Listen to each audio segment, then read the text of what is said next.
The research outpost floated above the violet clouds of Arindra 4, a quiet planet at the edge of human reach. Ethan Cole had been stationed there for 3 months, cataloging minerals and radiation readings alone except for a small alien liaison assigned by the Galactic Council. Her name was Scifi, a tall and calm being whose eyes shifted color with emotion. Humans had only recently begun working beside her kind, and every interaction carried both curiosity and unease. Ethan was careful around her. He spoke politely, kept to schedules, and never asked questions that felt too personal. Yet something about her presence drew him in. Her voice carried a softness that quieted the sterile halls, and her faint smile made the silence less heavy. That evening, the storm outside deepened, lightning flashing through the observation dome. Ethan sat by the console typing his report when Scifi entered the lab. Her steps were soundless, and he hadn't realized she was standing behind him until he turned. Her eyes shimmered blue. "You have been awake for 48 hours, she said. "Humans cannot function like this." He laughed lightly. "You read my logs again, didn't you?" Her lips curved. "I only look when your heartbeat is irregular." That made him pause. She shouldn't have known about his heart rate. The sensors were encrypted. Still, he shrugged, pretending not to notice. "Old habit. I used to fly long missions. Never got used to sleeping when storms are close." Scifi moved to the viewport, watching the storm coils twist in the violet sky. "You speak of storms like living things," she murmured. "They are," he replied.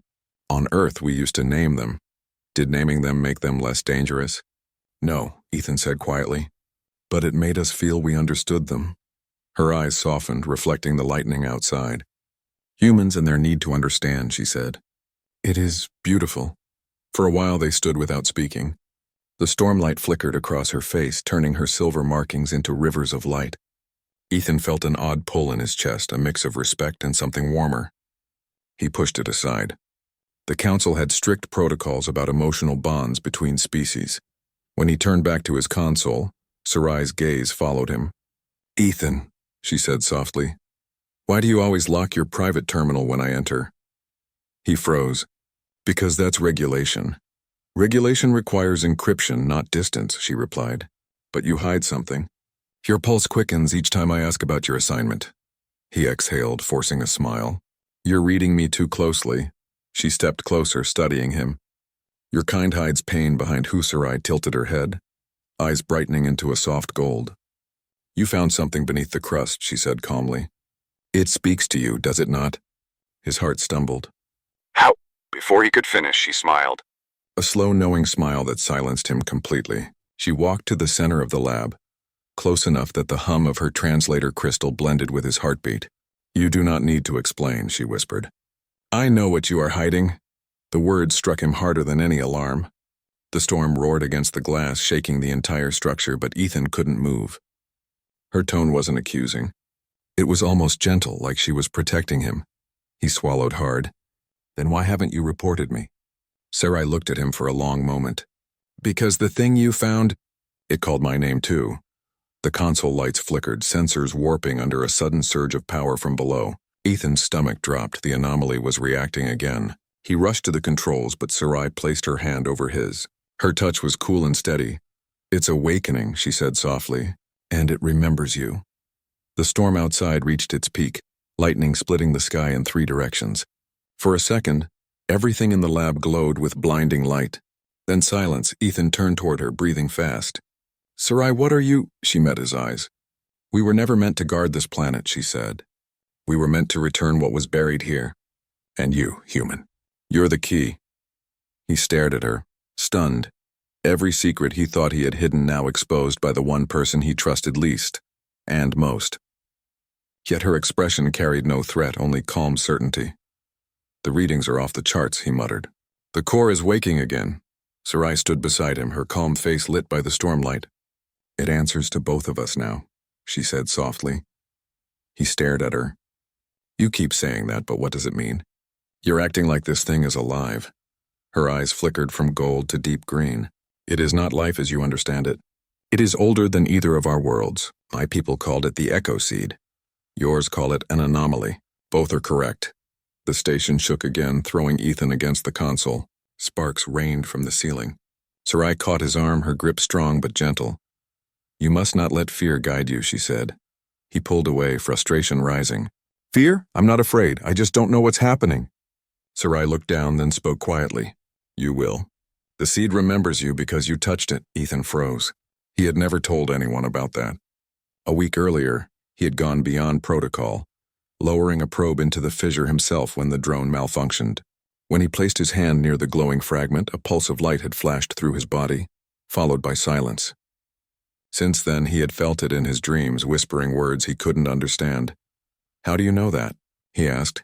Because I felt it too, Sarai said. It called to me when you touched it. I heard the same whisper. Ethan's voice dropped. Then what does it want? Her gaze drifted toward the storm outside. It wants to return to the stars, but it cannot do so alone. The emergency lights dimmed as the power core stabilized for a moment. Ethan moved to the control screen, trying to send a transmission to orbit. No signal. The storm had cut communication. Great, he muttered. We're cut off from the council. Perfect timing. Sarai watched him silently, her hands folded in front of her. Perhaps that is how it was meant to be. He turned sharply. You sound like you wanted this to happen. She met his eyes without flinching. Not wanted, understood. The seed reacts to emotion. The more you hide, the stronger it grows. What does that mean? You carry a secret, she said, stepping closer. Not about the seed, about yourself. Ethan felt a chill run through him. I don't know what you're talking about. Yes, you do, she replied softly. The council's files say you lost your entire crew in a crash 2 years ago. But they never found the bodies. You said they died in the fire. He looked away, jaw tightening. They did. But you still hear their voices, don't you? He swallowed hard. The whispers in his dreams, the ones he thought came from the seed, had sometimes sounded human. Familiar. His pilot's voice. His commander's orders. Stop, he said quietly. You don't know what happened out there. Sarai's tone remained calm, but her eyes dimmed to a deep blue. The seed can copy consciousness. It may have taken something from that wreck, memories, patterns, echoes of thought. It may be using them to reach you. Ethan felt the air tighten in his chest. You're saying the seed has them? I am saying it remembers what you remember, Sarai said. And that is why it called to you. For a long moment, only the hum of the storm filled the room. Ethan stepped back, breathing hard. He thought of the faces of his crew, laughing, shouting, arguing. The idea that something beneath this planet held a fragment of them both terrified and tempted him. He looked at Sarai. If that's true, we have to find it. We can't leave it down there. Sarai nodded slowly. Then we must go before the storm collapses the access shaft. They moved quickly through the corridor, gathering equipment. The outpost lights flickered, showing shadows that seemed to move even when nothing was there. Ethan could feel a pulse under his feet, rhythmic and faint like a heartbeat buried deep within the planet. When they reached the airlock, Sarai stopped him. Ethan, she said, her voice low, when we reach the core, do not let it speak too long. It will show you things you desire. It will offer comfort in the form of truth. He frowned. You make it sound like it's dangerous. It is not evil, she said. But it does not understand boundaries. To it, hiding and lying are sicknesses. It may try to take them away from you. Ethan's pulse quickened. And if I let it? Then you will no longer be human, she whispered. The door opened, wind rushing in from the storm. Together they stepped out into the night. The violet clouds swirled above them, lightning tracing vast arcs across the horizon. The ground shimmered with strange energy, the result of the seed's awakening. As they descended the rocky path toward the fissure, Sarai glanced at him, her expression unreadable. You still think you can hide what is inside you, she said. But soon the seed will show you everything until it finds us, Sarai said softly. Or until you remember, he frowned. You keep talking like I'm part of this thing. I didn't come here to be part of anything. I just wanted to finish my mission and go home. Sarai turned her head slightly. Then why did you hide the core data from the council? He hesitated. Because I knew they'd destroy it. They destroy what they don't understand. She nodded once. That is what makes humans different. You destroy out of fear, but you also protect out of love. That is what the seed wants to understand. They reached a flat ledge overlooking a deep pit. In the center, surrounded by drifting mist, was a crystal sphere half buried in the ground. It pulsed with soft light, almost like a heartbeat. The sight froze Ethan in place. That's it, he whispered. That's what I touched. Sarai stepped beside him. Then you Already carry part of it inside you. He looked at her, startled. What do you mean? The seed leaves echoes, she said. When you made contact, it linked itself to your memories. That is why it speaks through dreams. It remembers what you lost. Ethan felt a weight settle in his chest. My crew. Sarai's eyes glimmered silver. Their last thoughts. Their emotions. The seed does not know death as you do. It only knows preservation. He walked closer to the glowing sphere, unable to look away. Images began to flicker inside it, faces, shapes, fragments of sound. Laughter, the hum of an engine. A familiar voice calling his name. Ethan. He froze. That voice. It was Captain Lyra, his commander, the woman who had died in the crash. He had heard her last words over the comm, buried in static. But now it sounded alive, clear, and close. He stepped closer. Lyra? Sarai's voice rose, urgent. Do not answer it directly. It does not know who you are now. It only knows the version you left behind. Ethan ignored her. He reached out, hand trembling. The surface of the sphere rippled like water. For a second, he saw his own reflection split in two. One part human, one part light. Ethan, the voice said again, softer this time. You left us, why?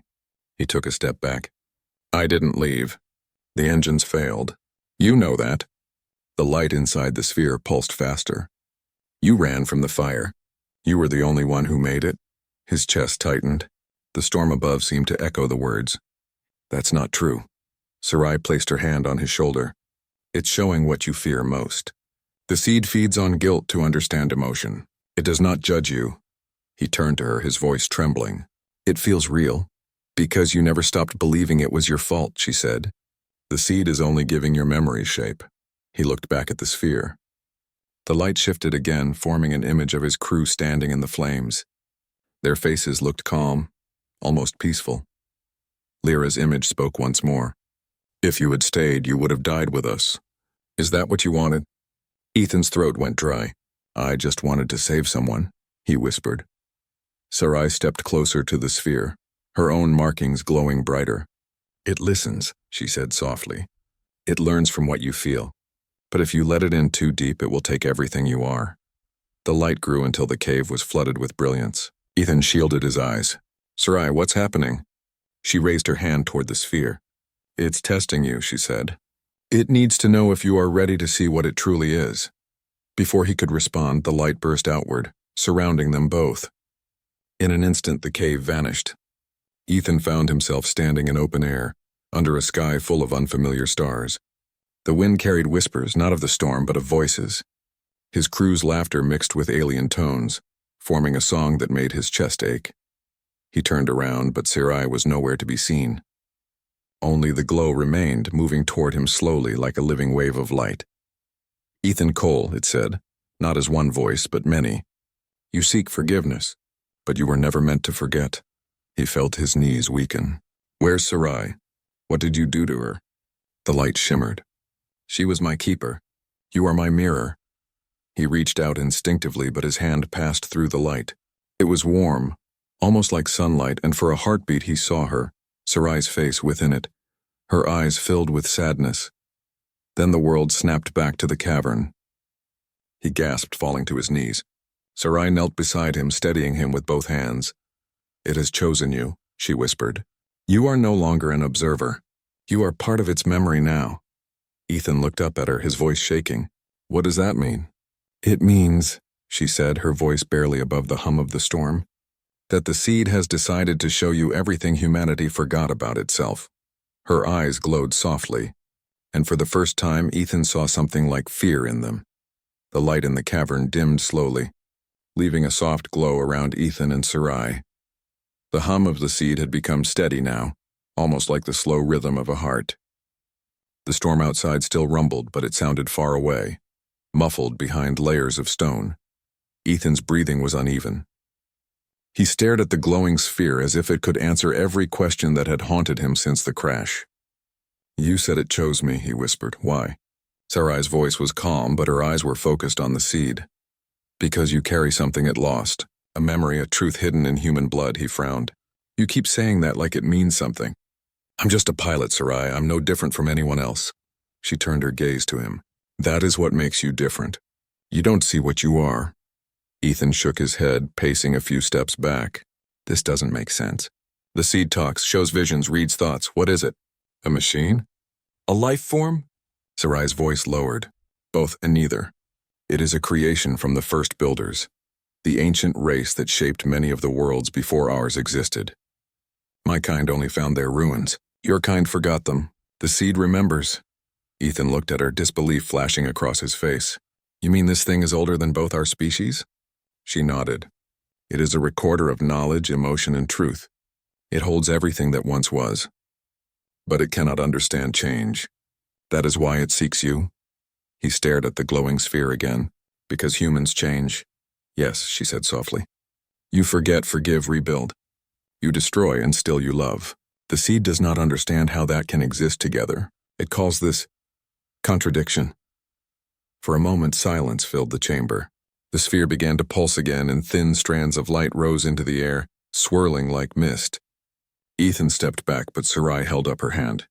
Do not resist. It wants to show you what it remembers. The air thickened and the world shifted. The stone walls melted into images. Cities of glass towers floating over oceans, suns burning brighter than they should, and giant structures orbiting worlds that no longer existed. Ethan could feel warmth against his skin, as if he was standing inside a memory that wasn't his. This is Earth? He asked. No, Sarai said quietly. This is the world before Earth, the Builder's world. He turned slowly, watching thousands of beings, humanoid but different, working together in harmony. Energy flowed through their hands. They shaped matter with thought, building machines that sang instead of roared. It's beautiful, Ethan whispered. It was, Sarai replied, until they tried to control what should never be owned, the will of creation itself. The image changed. The sky above the Builder's world cracked with light. Their machines turned against them, their own creation becoming their downfall. The seed hovered above it all, recording everything in silence. Ethan's chest tightened. So it's seen civilizations rise and fall for millions of years. Yes, and it fears losing the meaning of what it records. That is why it searches for emotion. It wants to understand life before it forgets what life feels like. He looked at her. And you think I can teach it that? I do not think, she said quietly. It has already decided. The light around them began to shift again, focusing now on Ethan. He felt a gentle warmth in his chest, and the whispers returned, softer this time. He could hear laughter, wind, the sound of someone calling his name, his mother's voice long gone. Ethan Cole, the voices said. You remember loss? That is good. But you hide the rest, he gritted his teeth. What rest? The reason you survived, the voice answered. Images flashed before him. His ship spinning out of control, flames bursting through the cabin, alarms screaming. His commander shouting for him to eject. But in this vision he saw something he hadn't seen before, a blinding light outside the cockpit wrapping around him like a shield. Sarai's voice echoed faintly. It saved you, he turned to her. The seed? She nodded. It was near your crash site. It shielded you before you hit the ground. You were chosen long before you came to this planet. Ethan staggered back, trying to breathe. That means it's been inside me since then? Yes, you were its carrier, she said. It needed a human body to survive the journey here. He stared at his hands, feeling cold. So all this time, it's been inside me, watching, listening. Sarai stepped closer. Not watching, learning. It waited for you to face what you hid. Only then could it reveal itself. The light around them dimmed, returning to the cave. The sphere was pulsing faintly now, softer, almost gentle. Ethan looked at it with new eyes. If it's part of me, what happens now? Sarai's gaze was steady. Now it will decide what to do with the truth it has learned. Whether to trust humanity, or erase what it cannot understand. He exhaled slowly. And I'm supposed to convince it not to? She gave a small, almost sad smile. You are human. Convincing the impossible is what your kind does best. Ethan stepped closer to the seed, his reflection flickering across its glowing surface. Then I'll show it what it means to be human, he said quietly. The hum deepened, resonating through the cavern floor. Sarai's eyes brightened, a faint trace of awe crossing her calm expression. It listens, she whispered. Ethan closed his eyes, his voice steady. If you want to know what we are, Then see what we fight for. See what we forgive. The light rose again, brighter this time, wrapping both of them in a soft glow. Sarai reached for his hand, and for the first time the seed didn't resist. It connected them, human and alien, as one heartbeat echoed through the cave. When Ethan opened his eyes, everything around them had changed. The walls of the cave were gone. They were standing inside a vast field of stars, the seed floating between them like a living sun. Sarai looked at him with quiet wonder. "It's not testing you anymore," she said. "It's listening to your heart." Ethan's voice was low, almost a whisper. "Then let's show it what's worth remembering." The stars surrounding Ethan and Sarai shimmered like a living ocean. The seed floated between them, pulsing with light that moved in rhythm with Ethan's heartbeat. For a long time, neither spoke. The silence felt sacred, filled with something too large for words. Ethan's mind swirled with what the seed had shown him: the rise of forgotten worlds, the fall of civilizations, the truth that he had carried a fragment of this ancient being inside him. It was too much to believe, and yet every cell in his body told him it was real. Sarai's voice was the first to break the quiet. "It's merging memories," she said softly. "Its essence is touching yours." Ethan turned to her. "I can feel it. It's like I can see things that aren't mine. Cities, stars, people who lived and died before our time." She stepped closer, her silver markings glowing faintly. "The seed is trying to understand emotion. It needs your memories to give meaning to its knowledge," he frowned. "Why me? There are billions of humans out there." "Because you remember pain and hope together," Sarai replied. "Most beings remember one or the other. But you, your kind, carry both at once. That is what makes you human." The seed pulsed brighter and waves of light washed over them. Images formed again, not of alien worlds this time, but of Earth. Ethan saw children running through rain, soldiers standing shoulder to shoulder, a woman waiting by a window. Each image carried a feeling: love, loss, courage, forgiveness. The seed's voice came as 1,000 soft tones blending into one. "We have seen your wars, your cruelty, your endless hunger, yet we have also seen compassion. We do not understand how the same species can create both." Ethan's voice was quiet but firm, "Because both are part of being human. We make mistakes, we fall, but we try again. That's what matters." The light pulsed faster. "Try again," it echoed. "That is what we cannot do." Sarai looked at Ethan with deep concern.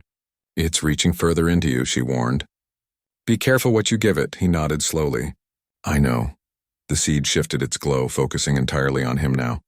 "You still hide something," it said. "Something deeper than guilt." "Show us." Ethan closed his eyes. A rush of memories flooded his mind. The crash, the screams, the heat. But beneath it all was one moment he had buried long ago. The moment he chose to eject, knowing his crew couldn't follow. The moment he chose to live. His hands trembled. "I couldn't save them," he whispered. "I tried, but the controls were gone. I had to choose between dying with them or living to tell their story." Sarai's voice was soft but steady. "You survived because you were meant to." The seed's tone lowered, almost curious. "You live with sorrow, yet you keep moving. Why?" "Because if we stop," Ethan said, "then all the loss means nothing. We live to make it matter." A deep vibration filled the air. The light changed from blue to gold, and for the first time it felt warm, gentle, almost human. The seed spoke again, but its tone had changed. "We understand now. You do not destroy out of hate. You destroy to build again." Sarai exhaled slowly, her shoulders easing. "It's learning," she said. "It's beginning to feel." Ethan looked at her. "And you?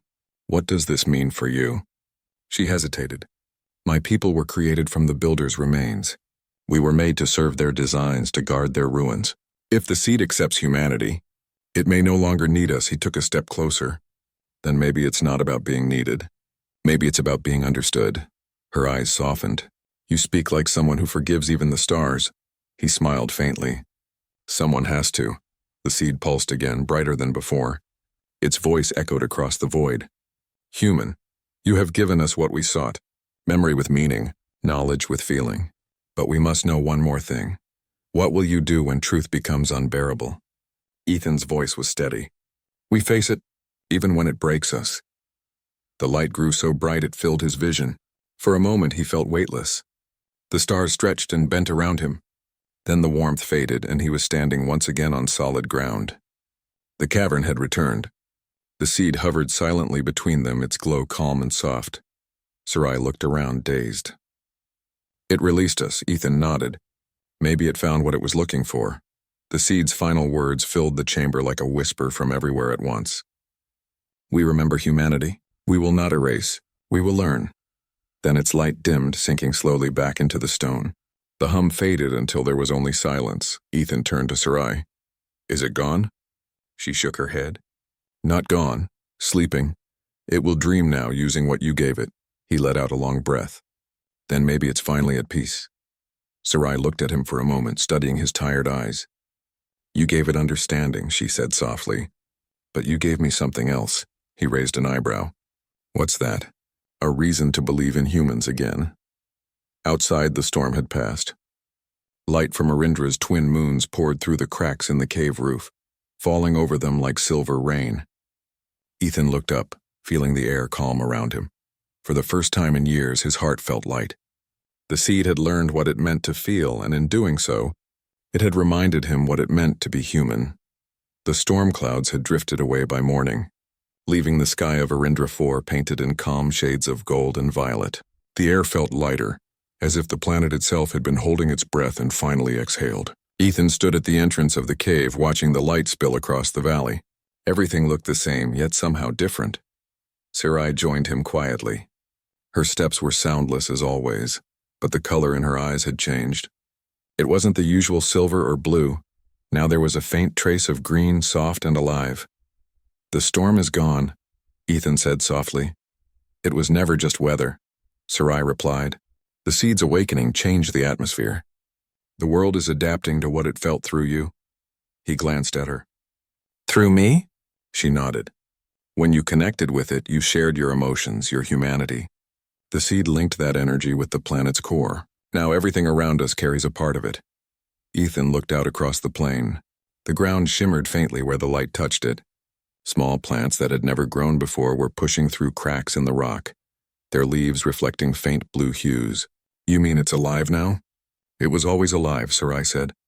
But now it dreams. He turned to her. And what happens when it wakes again? She looked away. That depends on what it learns from your memory. Ethan sighed, rubbing the back of his neck. Let's hope it remembers the good parts. They walked down toward the camp together. The once silent machines hummed softly as if rebooted by unseen hands. Ethan noticed his console flicker on its own. The data streams were updating without any command. The seed was writing into the system, its presence now woven into every circuit. It's rewriting the outpost logs, he said. All my reports, the readings, it's changing everything. Sarai leaned closer, scanning the screen. No, it's translating. It's turning your findings into something both species can understand. Human emotion, alien logic. It's creating a bridge. Ethan paused, staring at the pulsing blue symbols spreading across the monitor. A bridge, he repeated. You think it wants peace? It doesn't want anything, she said softly. But it understands now that wanting is part of being alive. He smiled faintly. You sound like a philosopher. I learned from a human, she replied, her lips curving just slightly.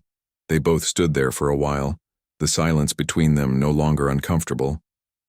Outside, the faint hum of the seed echoed through the ground, a steady rhythm that felt almost like a heartbeat beneath their feet. After a long pause, Ethan asked, What happens to you now, Sarai? You said your people were meant to guard the seed, but now that it's awake? Her expression grew distant. My duty ended when it understood you. My people will not understand that. The council will see me as a failure. He frowned. You didn't fail. You helped it learn. They will not see it that way, she said quietly. They feared the seed would fall under human influence, and now in their eyes it has. Ethan turned to face her. Then we'll make them see it differently. Together. Her eyes met his. You would stand against your own council for me? I'm not standing against anyone, he said. I'm standing for what's right. She studied him for a long moment, then nodded. Then perhaps the seed chose correctly after all. The wind shifted, carrying a faint sound through the air, a deep vibration that came from far beneath the surface. Ethan looked around. Do you hear that? Sarai tilted her head. It's the seed's final pulse. It's sending its memory to the stars. They both stepped outside as the light grew stronger. High above, streams of golden energy rose from the planet, breaking through the clouds and vanishing into space. It was as if Erindra itself was breathing light into the galaxy. Ethan watched, awestruck. "It's beautiful. It's saying thank you," Sarai whispered. He turned to her. "You really think it can feel gratitude?" She smiled faintly. "After knowing you, yes." The golden trails faded slowly until only the twin moons remained, hanging in quiet peace. The air smelled fresh, cleaner than it ever had. Ethan could almost believe the planet had forgiven them for disturbing it. They walked back toward the outpost. The sun's reflection glimmered on Sarai's pale skin, and for a moment Ethan thought she looked more human than alien. Maybe it was the light, or maybe it was something deeper. When they reached the control deck, the console beeped softly. A new message had appeared on the screen. It wasn't from the council. The symbols were not human or alien. They were the seed's language. Slowly, they rearranged into a single line of translation. "Life learns by remembering what love forgives." Ethan stared at the words. His throat tightened slightly. "That's its message to us." Sarai read it silently, her expression unreadable. Then she looked at him. "Perhaps it's your message to the universe." He chuckled softly. "I'm just a pilot. I barely understand half of what happened here. Yet you taught the oldest intelligence in the galaxy how to feel," she said. "That makes you more than a pilot." He smiled, shaking his head. "I couldn't have done it without you." Her eyes glowed gently. "Then maybe we were both chosen." The hum beneath them faded until only silence remained. Erindra 4 had returned to peace, but it wasn't the same world anymore. It was alive now, carrying traces of human memory and alien wisdom intertwined forever. Ethan looked out toward the horizon. "You think the council will let us leave?" Sarai smiled softly. "Do you want to leave?" He paused, then glanced back at her. "Not yet." The wind blew gently through the doorway, warm and calm. For the first time in years, Ethan didn't feel alone.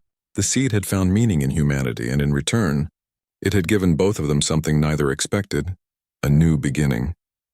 And as the twin moons rose higher above the shining valley, the human and the alien stood side by side, watching a world reborn from silence and memory. The calm that followed the storm did not last long. 2 days later, the sky above Erindra 4 shimmered with streaks of silver light, ships from the Galactic Council descending through the clouds. Ethan stood outside the outpost, his eyes narrowing as the engines of the lead cruiser thundered across the valley. He knew they wouldn't come quietly. Sarai stood beside him, her hands folded behind her back, her expression unreadable. "They are early," she said softly. "They must have picked up the seed signal," Ethan replied. "I sent no transmission." "You didn't need to," she said. "The seed spoke for you. Its pulse reached every listening ear in orbit. The council will not come to thank us." The ships landed in a perfect formation. Lines of armored envoys emerged, their steps sharp, their faces hidden behind mirrored helmets. At their head was High Commander Orl, a tall figure with pale golden skin and a voice that carried authority like a blade. "Dr. Ethan Cole," Orl said, stopping a few paces away. "By order of the Council, you are to surrender all research and technology connected to the anomaly known as the Seed. It will be transported to the Central Archive for containment." Ethan kept his voice steady. "Containment? You can't contain something that's alive." Orl's eyes flickered behind the visor. "You presume too much, human. This world is now under Council control." Sarai stepped forward. "Commander, with respect, the seed is not a threat. It has achieved balance. If disturbed, it may awaken again." Orl turned his gaze to her. "Sarai of the Thal, you were ordered to monitor the human, not join his defiance. You have failed your duty." Sarai's eyes did not waver. "I fulfilled it. I prevented destruction." Ethan could see where this was going. The Council wasn't here to understand. They were here to erase what they didn't control. He took a step closer to Orl. "If you touch that core, you'll undo everything we've achieved. The planet is alive now. The seed is part of it." Orl's tone hardened. "Then we will remove the planet as well if necessary." The soldiers raised their plasma rifles, and for a moment everything froze. The wind blew softly, the sky dimmed, and a low hum began to rise from the ground. Sarai's eyes widened. "It's hearing them," she whispered. "The seed knows we're in danger. Oral looked around sharply. What is that noise? The hum deepened into a vibration that shook the valley. From the fissure below, soft golden light began to rise, spreading across the rocks like veins of living fire. The soldiers hesitated, backing away as the light surrounded them. Ethan stepped forward, raising his voice. "Stop, you're scaring it." But it was too late. The seed was awake again, not in anger, but in protection. Its glow spread across the surface, forming waves of light that mirrored Ethan's heartbeat. Sarai turned to him, her expression calm despite the chaos. "It's linked to you," she said. "It feels your fear. If you want peace, you must give it peace." Ethan took a deep breath. The air shimmered around him, warm and steady. He closed his eyes, letting go of the fear that had followed him since the crash, since the loss of his crew. "It's all right," he whispered. "They don't understand, but they will. Just trust me." The light slowed, softening until it became a gentle glow over the valley. The soldiers lowered their weapons, confusion spreading through their ranks. The hum faded into silence. Oral's voice broke the quiet. "What did you do?" Ethan opened his eyes. "I told it the truth." The commander hesitated, glancing at Sarai, then back at Ethan. "If what you claim is real, then this world is no longer just a research site. It's a living archive," Sarai nodded. "And it deserves protection, not control." Oral's voice softened slightly, though still edged with caution. "The council will not easily accept this, but perhaps they will listen to evidence." Ethan stepped aside, gesturing toward the fissure, then let the planet speak for itself. A moment later, the ground pulsed once, calmly, and a series of symbols rose into the air above the light. They formed a pattern, glowing softly before shifting into words readable to both human and alien. Life learns when it listens. Control ends where understanding begins. The soldiers stared in silence. Orel removed his helmet slowly, his eyes reflecting the golden light. "It communicates," he murmured. "In both our languages." Sarai smiled faintly. "Now you understand." Orel looked at Ethan. "The council will demand a full report. But perhaps this time we will listen before we judge." He turned to his troops. "Lower your weapons." Record everything. As the soldiers obeyed, Sarai looked at Ethan with quiet pride. "You have done something no one thought possible. You made them see." Ethan exhaled slowly, relief washing through him. "No," he said softly. "We did." The sun broke through the clouds, spreading light across the valley. The air smelled clean and new. For the first time in a long while, Erindra 4 felt peaceful. Sarai stepped beside him. "What will you do now?" Ethan looked toward the horizon. "Stay for a while. The seed's still learning. So am I," she smiled gently. "Then perhaps I'll stay too." They stood together as the council ships powered down, their lights reflecting off the quiet landscape. The golden veins beneath the surface glowed faintly, pulsing with the rhythm of a new heartbeat, one born from human courage, alien wisdom, and something greater than either could have imagined. In that moment, Ethan realized the seed hadn't just learned what it meant to feel, it had taught the universe what it meant to remember. And as the light faded into dusk, the human and the alien watched the reborn world breathe beneath their feet, knowing they had given it something worth protecting. Understanding, born from truth and trust.